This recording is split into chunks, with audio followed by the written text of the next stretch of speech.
ng husto ang unang episode ng Wawa Win na talaga namang nagpaulan ng mga papremyo at jacket. Makichika kay Aubrey Carampel.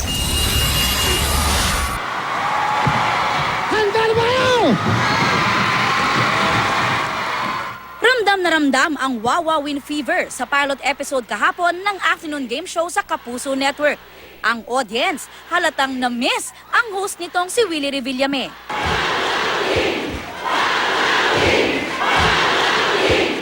Kaya ang unang pasabog ni Willie, Bigyan lahat ng jacket yan!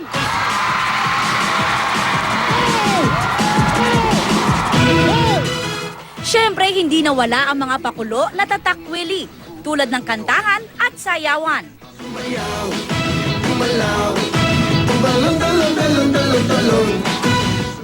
At ang inaabangan ng lahat, ang segment na bigyan ng jacket yan.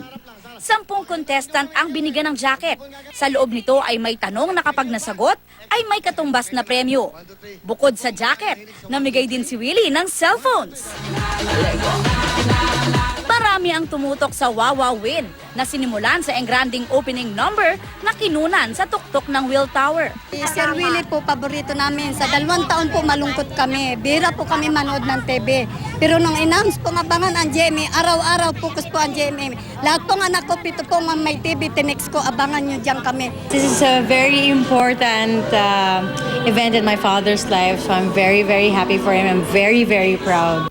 Nagpapasalamat din si Willie sa lahat ng tumangkilik ng kanyang pagbabalik telebisyon. Ito po isang inspirasyon sa aming lahat na pagpatuloy ang programang magbibigay ng saya, ligaya at makatulong sa ating mga kababayan.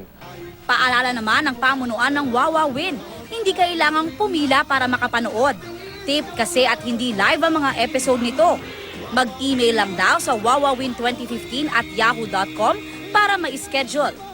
Humihingi ng dispensa ang Wawa Win kung matatagalan ng pag-schedule. Wala raw bayad ang panonood ng Wawa Win. Aubrey Carampel updated sa Showbiz Happenings.